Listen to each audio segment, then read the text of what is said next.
Shaurya the destroyer episode 67।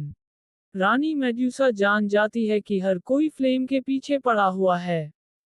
इसलिए वो पाखी को 4 आग से जलते बॉक्स देकर उन्हें छुपाने के लिए कह देती है और रानी के कहे अनुसार पाखी चारों बॉक्स को छुपाने के लिए लेकर गायब हो जाती है। शौर्य नाग कन्या के वेश में मंदिर के अंदर घुस जाता है और वो मटकते हुए आगे बढ़ रहा था, तभी एक नाग सैनिक पीछे से आता है और उसके पीछे हाथ मारकर आगे चला जाता है। वो सैनिक आगे निकल कर किस करते हुए कहता है, जाने मन चलती है क्या कोने में।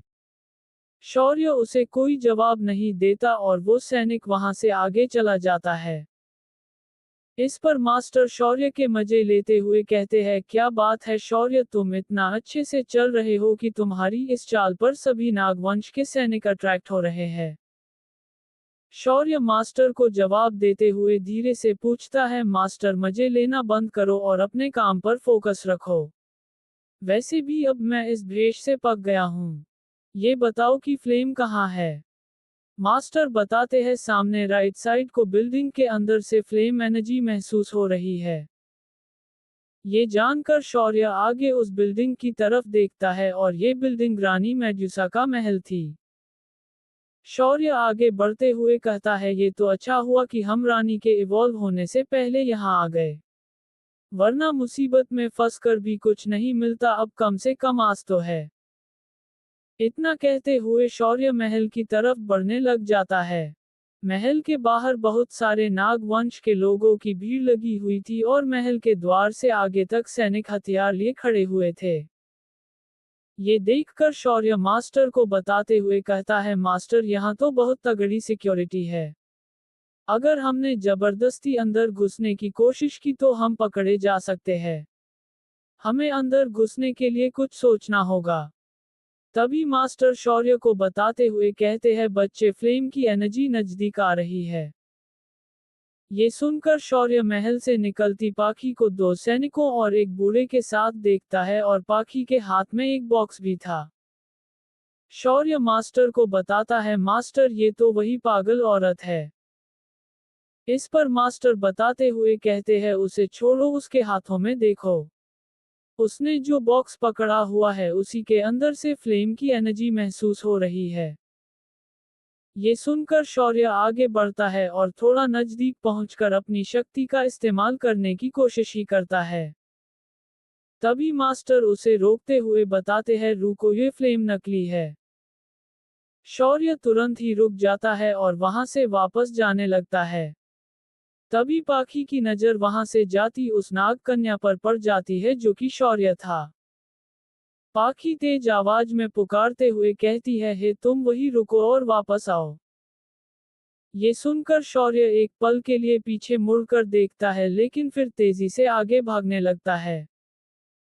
पाखी तेज आवाज में अपने सैनिकों से कहती है, सैनिकों जाओ और इसे पकड़कर मेरे पास लेकर आओ। सैनिक तेजी से अपने हथियारों के साथ उसे पकड़ने के लिए भागते हैं और शौर्य और भी तेजी से आगे की तरफ भागने लगता है। ये देखकर पाखी खुद उसको पकड़ने के लिए जाने की कोशिश करती है, लेकिन वो बूढ़ा उसका हाथ पकड़ लेता है और उसे जाने नहीं देता। बूढ़ा माधव बताते हुए कहता है, पाखी महारानी के दिए हुए आदेश को मत भूलो। ये बस एक आम नाग कन्या ही है। सैनिक अपने आप इसे संभाल लेंगे। इस पर पाखी शांत होकर जवाब देती है, ठीक है एल्डर। इतना कहकर वो एल्डर माधव के साथ आगे बढ़ने लगती है। शौर्य भागे जा रहा था, लेकिन नाग रूप होने की वजह से वो ज्यादा तेजी से नहीं भाग पा रहा था। सैनिक उसके पीछे तेजी से आ रहे थे और रोकते हुए आवाज लगाते हैं, हे कहाँ भाग रही हो, वहीं रुक जाओ। सैनिकों को क्या पता था कि ये कोई नाग कन्या वेश में एक इंसान है।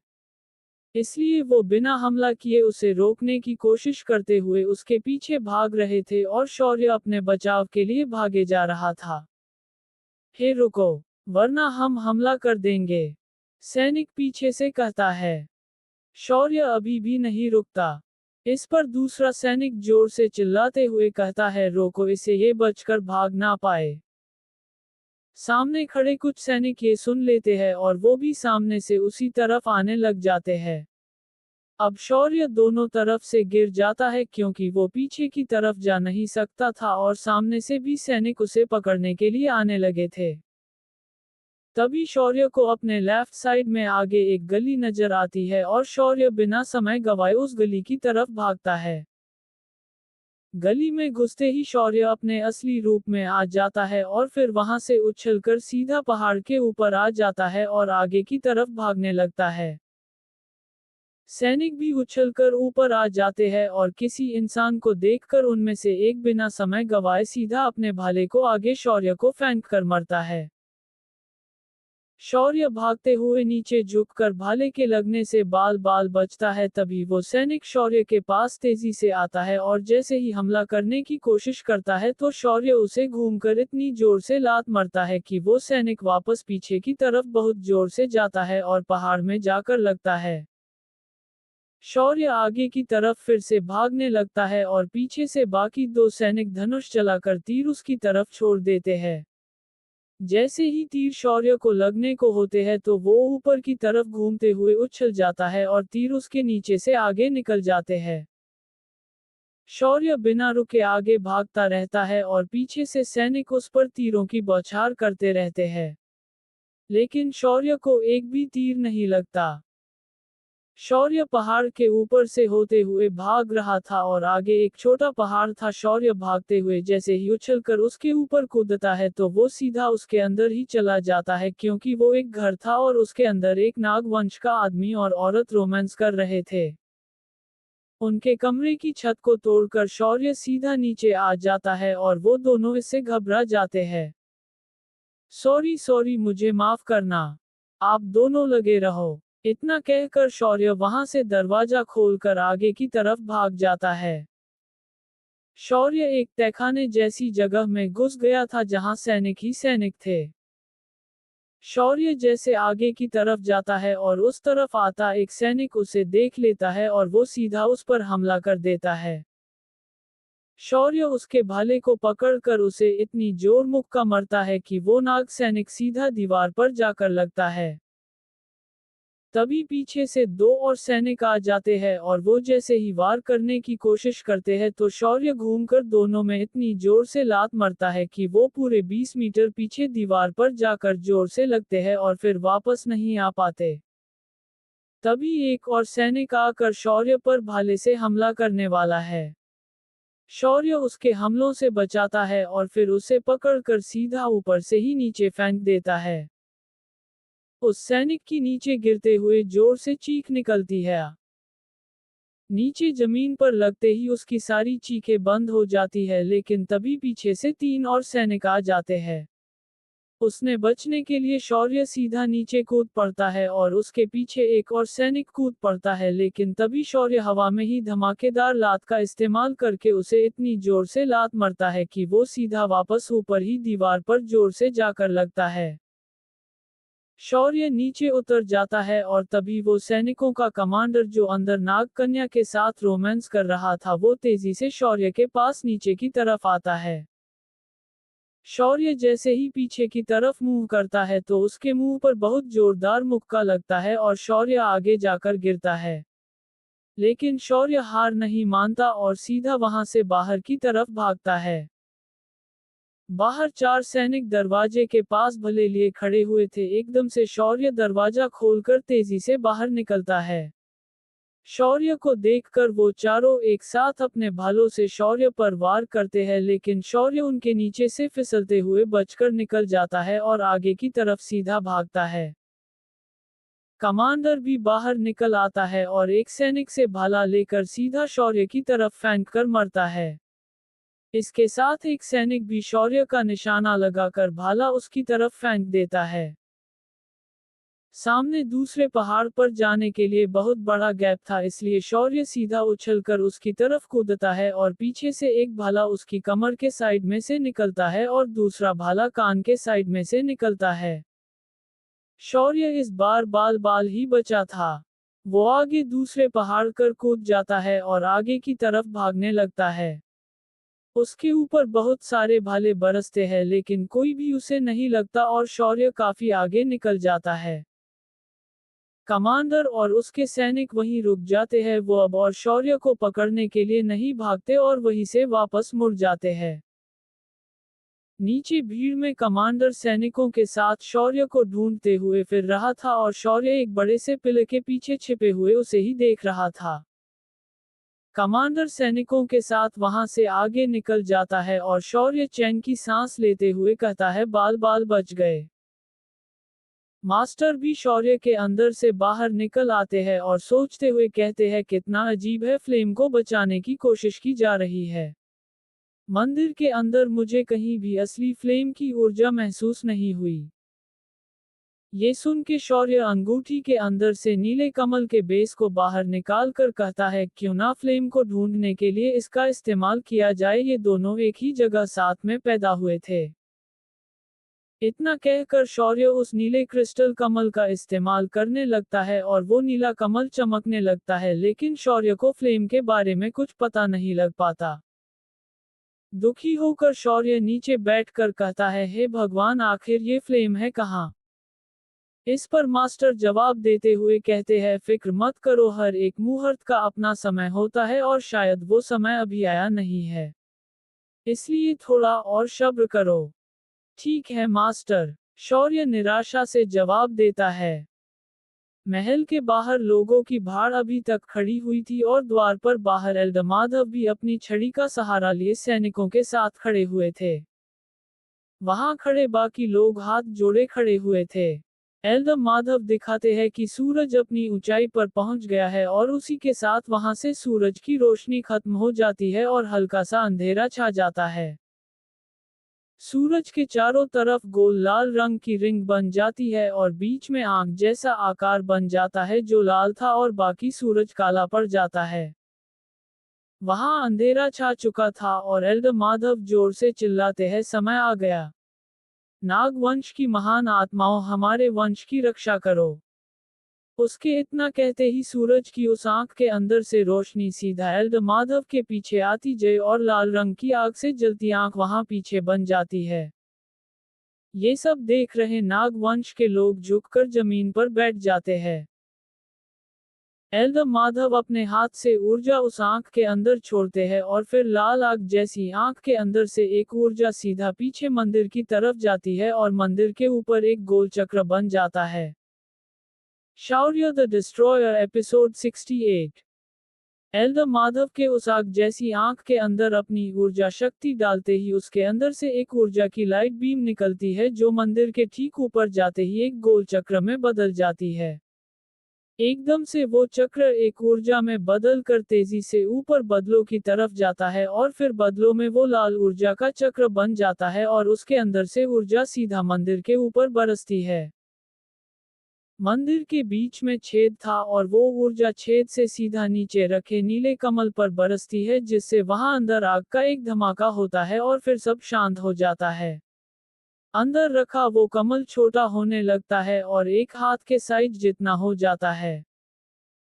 तभी शौर्य के हाथ पर रखा नीला क्रिस्टल कमल चमकने लगता है और शौर्य उसे देखते हुए बताता है, मुझे वो मिल गया। शौर्य साइड में मुड़कर मंदिर की तरफ देखता है और बताता है, मास्टर, वो इसके अंदर नीचे है। इस पर मास्टर शौर्य को समझाते हुए बताते हैं, वो एनर्जी फिर से गायब हो गई, इसलिए अभी थोड़ी देर सही मौके के लिए रुको।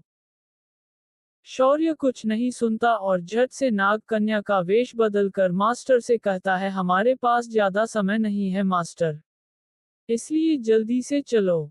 ये लड़का कुछ ज्यादा ही जल्दी में रहता है। मास्टर इतना कहकर शौर्य के अंदर घुस जाते हैं। नागकन्या के वेश में शौर्य मंदिर के आगे लगी भीड़ में घुस जाता है और आगे सब कुछ देखने लगता है। मंदिर के अंदर से एक ऊर्जा का जोरदार बहाव बाहर निकलता है और आसपास रखे बड़े बड़े पत्थर हवा में उठने लग जाते हैं। ये देखकर एल्डरमाधव खुशी से चिल्लाकर कहते हैं, पूर्वजों ने हमारी सुन ली, कार्य सफल रहा। उनके इतना कहते ही ड्रम बजने शुरू हो जाते हैं और नाचने के लिए आई नाग कन्याएं नाचने लगती है। वहां मौजूद बाकी लोग भी प्रार्थना करते हुए झूमने लगते हैं। आगे काफी ज्यादा सैनिक पहरे पर थे और ये देखकर शौर्य मास्टर से पूछता है, मास्टर यहाँ पहरा काफी ज्यादा है, अब क्या किया जाए। शौर्य ने इतना पूछा ही था कि तभी उसके पास में खड़ी एक नाग औरत उसका हाथ पकड़कर कहती है, तुम ऐसे क्यों खड़ी हो, प्रार्थना करो, ये शुभ घड़ी है। शौर्य हुंकार भर देता है और मास्टर भी उसे बताते हैं, बच्चे इनकी प्रार्थना को फॉलो करते रहो, अभी सही समय नहीं है। ज्ञानी अपने साथियों के साथ अपने उस उड़ने वाले जहाज में उसी तरफ आ रहा था और वो सभी काफी शांत लग रहे थे। नागवंश की कन्याएं गाने के साथ अपना नाच किए जा रही थी। तभी एक कन्या को नाचते हुए उनकी तरफ आता उड़ने वाला जहाज नजर आ जाता है। वो कन्या नाचते हुए रुक जाती है और पीछे ऊपर की तरफ इशारा करके जोर से चिल्लाकर बताती है, ऊपर देखो वो क्या आ रहा है। ये सुनकर शौर्य और सभी लोग पीछे ऊपर की तरफ मुड़कर देखते हैं। एल्दमाधव भी ऊपर सामने की तरफ देखते हैं और पाते हैं कि वो जहाज ज्ञानी का था और ज्ञानी अपने साथियों के साथ सबसे आगे खड़ा हुआ था। ये तो ज्ञानी और उसके लोग हैं। शौर्य उन्हें देखकर कहता है। ज्ञानी अपने साथियों के साथ जहाज से नीचे कूदकर आ जाता है और वहां मौजूद नागवंश के लोग वहां से आगे जाने लगते हैं। शौर्य इस मौके का सही फायदा उठाकर अंदर घुसने की कोशिश करने की सोचता है, लेकिन तभी सिपाही उसकी तरफ भाला अड़ा देते हैं। शौर्य नाग कन्या के वेश में था, इसलिए उसे कोई पहचान नहीं पाता। सैनिक उसे धमकाते हुए कहता है, अभी रिचुअल का समय है, कोई भी अंदर नहीं जा सकता, इसलिए तुरंत पीछे हट जाओ। ठीक है, ठीक है। शौर्य लड़की जैसी आवाज निकलते हुए जवाब देता है और पीछे हटकर बाकी लोगों के साथ खड़ा हो जाता है। वहां मौजूद बाकी नागवंश के लोग भी घबराए हुए से लग रहे थे और वो भी अंदर जाना चाहते थे, लेकिन अब वो भी अंदर नहीं जा सकते थे। शौर्य धीरे से मास्टर से पूछता है, मास्टर अब आगे क्या किया जाए, क्या फ्लेम सच में ही अंदर है? मास्टर बताते हैं, फ्लेम ऊर्जा काफी कमजोर है। मैं उसे अच्छे से तभी महसूस कर पाऊंगा जब तुम अंदर घुस जाओगे। तभी एक नाग आदमी खुशी से चिल्लाता है, हमारे सैनिक आ गए, अब हमें कुछ नहीं होगा। ये सुनकर सब पीछे की तरफ मुड़कर देखते हैं और पाते हैं कि पीछे कमांडर हथियारों के साथ सैनिकों को लेकर वहां आ गया था और वो सब नीचे ज्ञानी और उसके लोगों के ठीक सामने खड़े हो जाते हैं। एल्दमाधव भी उनके ठीक सामने एक ऊंचे से लंबे पहाड़ पर खड़े हो जाते हैं। पाखी पीछे से उसी तरफ देख रही थी और तभी उसके पास दो सेविका आ जाती है। एक सेविका बताती है, लीडर यहाँ कुछ इंसानी घुसपैठिए घुस आए हैं। पाखी एल्दमाधव की तरफ देखती है और अपनी सेविकाओं को ऑर्डर देते हुए कहती है, तुम यहीं रुको और जो भी अंदर घुसने की कोशिश करे तो उसे जान से मार डालो। दोनों सेविकाएं साथ में जवाब देती है, जो आज्ञा लीडर। पाखी अपने पंख निकालकर सीधा वहां से एल्दमाधव की तरफ उड़ जाती है और उनके पास पहुंच जाती है। पाखी एल्दमाधव से पूछती है, एल्द ज्ञानी यहाँ अपने साथियों के साथ घुस आया है। हमें क्या करना चाहिए, क्या हम सीधा उन पर हमला कर दे? एल्दमाधव समझाते हुए जवाब देते हैं, नहीं, हम पहले उनसे आराम से बात करके देखते हैं, ताकि कोई ज्यादा बड़ी समस्या खड़ी ना हो। अभी रानी इवोल्व होने की प्रक्रिया में है, हमें उनके लिए समय चाहिए।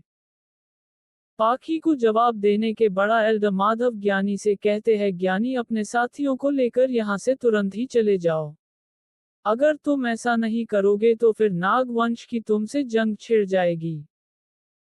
ये सुनकर ज्ञानी और गुंजन दोनों अपने पंख निकालकर उड़ते हुए एल्दमाधव और पाखी के ठीक सामने आ जाते हैं। उन्हें देखकर शौर्य कहता है, अब मजा आएगा। ज्ञानी माधव को बताते हुए कहता है, मैं यहाँ रानी मेड्यूसा के साथ एक मीटिंग करने के लिए आया हूँ। इस पर माधव जवाब देते हुए कहता है, रानी तुमसे अभी नहीं मिल सकती। इसलिए अच्छा यही रहेगा कि तुम यहाँ से वापस चले जाओ। रानी अभी किसी से भी मिलना नहीं चाहती, ऊपर से हमारी योद्धा पाखी पर हमला करने और हमारे रिचुअल में घुसपैठ मचाने के चक्कर में जामा समुदाय को इसका जवाब देना पड़ेगा। ज्ञानी जवाब देते हुए बताता है, अगर मैं रानी मेड्यूसा से नहीं मिल पाया तो मेरा यहाँ से जाना नामुमकिन होगा। तो फिर तुम यहाँ से जिंदा बचकर नहीं जा पाओगे। एल्डर माधव गुस्से में कहते हैं। ये सुनकर ज्ञानी के साइड में उड़ रही गुंजन अपने अंदर से अपनी ऊर्जा शक्ति की एक छोटी सी फौज बाहर निकालती है, जिससे एल्डर माधव, बाकी सभी सैनिक और वहां मौजूद सभी लोग हिल जाते हैं। एल्डर माधव भी घबराहट में आ जाते हैं और तभी एकदम से एल्डर माधव से आगे और ज्ञानी और गुंजन के ठीक सामने लाल आग से जलती आंख आ जाती है। उसे देखकर गुंजन कहती है, आखिरकार वो अब सामने आ ही गई। तभी रानी मेड्यूसा उस लाल आंख के अंदर से बाहर आ जाती है और उन्हें देखकर पाखी एल्डर माधव सभी सैनिक और लोग झुककर प्रणाम करते हुए कहते हैं, महारानी को प्रणाम। रानी को देखकर मास्टर शौर्य को बताते हैं, रानी बाहर आ गई है, इसका मतलब अभी तक इवोल्यूशन प्रक्रिया शुरू नहीं हुई है। ये सुनकर शौर्य उनसे पूछता है, तो क्या अब मैं अंदर घुसकर फ्लेम हासिल कर लूं? मास्टर जवाब देते हैं, रुको, वो सब अभी आमने सामने है और हमारे बारे में किसी को भी नहीं पता है, इसलिए हमारे पास अभी बहुत अच्छा मौका है, सही मौके के लिए रुके रहो। रानी ने अपने लाल रंग के कपड़े और कवच पहना हुआ था और मुंह पर मास्क लगाया हुआ था। वो ज्ञानी और काला लबादा पहने गुंजन को घूर रही थी। रानी उनसे पूछती है, तुम मुझे ढूंढ रहे थे?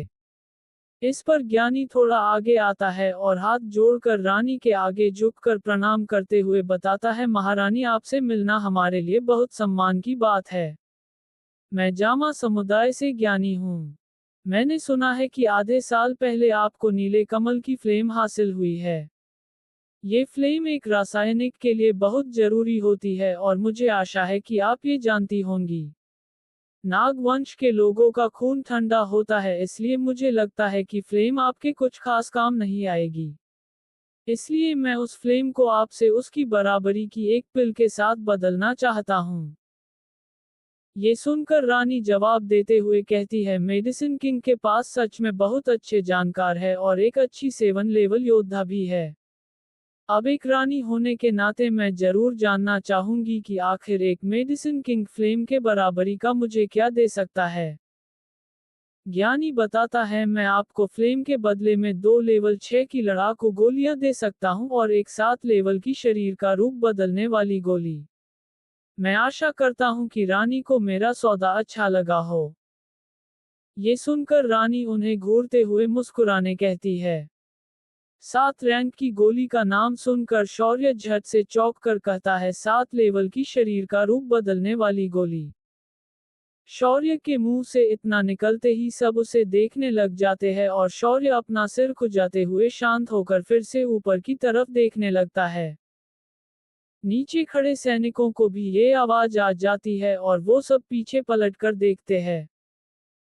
कमांडर शौर्य को पहचानते हुए कहता है, वो वहां है, उसे जल्दी से पकड़ो। इतना कहते हुए वो जैसे ही वहां से शौर्य की तरफ जाने की कोशिश करता है तो उसके पास खड़ी हसीना उसे रोक लेती है। हसीना कमांडर से पूछती है, तुम किसकी बात कर रहे हो? कमांडर बताता है, वो इंसान जिसको पाखी ने पकड़ा था और वो मेरे हाथों से बचकर भाग गया था। वो भी ज्ञानी की ही तरफ से है। ये सुनकर हसीना सख्त होकर कहती है, ठीक है, इसे मैं संभालती हूँ। इस पर कमांडर जवाब देता है, ठीक है लीडर हसीना। हसीना भी नाग वंश की ही एक योद्धा थी जो महारानी के लिए पाखी की तरह काम किया करती थी। शौर्य को इसके बारे में भनक तक भी नहीं थी और वो मास्टर से पूछता है, मास्टर, आखिरकार ये शरीर के रूप को बदलने वाली गोली है क्या? मास्टर बताते हैं, 7 रैंक की शरीर का रूप बदलने वाली गोली एक ऐसी गोली है जो किसी भी जादुई बीस्ट को उसके शरीर से अलग कर सकती है, जीने की आयु बढ़ा सकती है और इंसान में बदल सकती है। ये सुनकर शौर्य सोचते हुए कहता है, अगर रानी को वो गोली मिल गई तो ये बिना खतरे के फ्लेम को अपने अंदर समा सकती है और इवोल्व हो सकती है। इस पर मास्टर बताते हैं, गोली लेने से 9 लेवल तक पहुंचने की में काफी समय लगेगा, लेकिन फ्लेम की मदद से वो कुछ ही समय में इवोल्व होकर किया जा सकता है। हालांकि इस प्रक्रिया में 90% अपनी जान गंवा देते हैं। लेकिन रानी मेड्यूसा जैसी रानी को अगर देखा जाए तो वो इस खतरे को जरूर उठाना चाहेंगी। तभी शौर्य को कुछ अजीब सा महसूस होता है और वो कहता है, मास्टर यहाँ कुछ तो गलत है। रानी ज्ञानी को जवाब देती है, तुम्हारी शर्तें तो काफी अच्छी है, लेकिन बड़े शर्म की बात है कि वो मुझे पसंद नहीं आई। उनका जवाब सुनकर ज्ञानी के होश उड़ जाते हैं, क्योंकि उसने ये नहीं सोचा था कि रानी उसके सौदे को ऐसे ठुकरा देंगी। रानी मेड्यूसा ने सीधे सीधे बेइज्जत करते हुए ज्ञानी को मना कर दिया था, जबकि वो उनके इलाके में अपने ताकतवर लोगों के साथ खड़ा हुआ था। तो क्या अब रानी के जवाब से गुस्से में आकर ज्ञानी अपने साथियों के साथ उन पर हमला कर देगा? अगर वो हमला करेगा तो क्या रानी मेड्यूसा उन्हें हरा पाएगी या इतनी मेहनत से हासिल की हुई फ्लेम को अपने हाथों से गवा